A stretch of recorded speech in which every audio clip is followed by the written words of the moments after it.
para sa lagay ng ating panahon ngayong umaga po ng July 16, 2024 na kung saan sa ngayon ay patuloy pa rin natin na binabantayan ang sama ng panahon na nasa silangang bahagi ng Mindanao, about 309 km east of Pisilig, Surigao del Sur na malaking banta po dito sa ating bansa dahil nagbabantay itong maging bagyo anytime at tatawagin sa local name na bagyong Butchoy at posible rin na mag-landfall hanggang mamayang gabi dyan po sa may Caraga na magtutulot ng masungit na panahon. Simula po yan mamayang hapon dyan sa may Caraga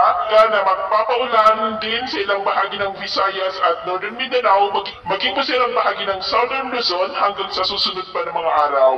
At kung hindi po yan malulusaw ay tatawid sa ating kalupaan at lalakas pa pagsapit sa may West Philippine Sea at tutumpukin po niyan ang southern part ng China. Samantala mula sa kumpol ng kaulapan naman na nandito ay may shallow LPA na po na nabubuo at posibleng lalakas rin yan sa susunod na mga araw at kikilos pataas at posibleng maging malakas na bagyo muli na hahatak at magpapalakas ng habagat na nagbabanta naman na tumpukin ang northern part po ng China. At ito ang pinapakita ng forecast model natin pong ginagamit hanggang sa susunod na 2 linggo ay posible ang pamumuo pa ng mga sama ng panahon na mataas ang tsansa na maging bagyo. At sa lagay ng ating panahon, ngayong madaling araw ay may mga isolated rain sa ilang bahagi ng Bataan, Bulacan, Metro Manila, Aurora,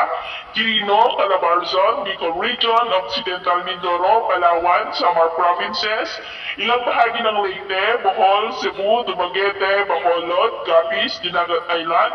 Sulu Archipelago at ilang bahagi po ng Sorsogon at Mati. At mamaya ay sisikat ang araw sa malaking bahagi pa rin ng bansa, mainit at maalinsangan pero may tsansa pa rin ng mga isolated rains sa ilang bahagi po ng Legazpi, Catanduanes, Palawan, Eastern Visayas at Dinagat Island. At mamayang hapon, mas pataas na ang tsansa na maulap na kalangitan with isolated light to heavy rain sa malaking bahagi po ng ating bansa. And by late in the afternoon, ay asahan po natin ang masungit na panahon, lalo na po dyan sa may Caraga dahil sa paglapit na po ng potential na bagyo. Kaya mag-ingat po tayo sa posibleng banta po ng mga pagbaha at pagguho ng lupa. At sa ating mga baybayin, wala naman po tayong nakataas na namang warning signals, pero iwasan muna natin ang papalaot dyan po sa seaboard. Yan po sa silangang baybay na Mindanao dahil nandyan po yung sama ng panahon na ating minomonitor.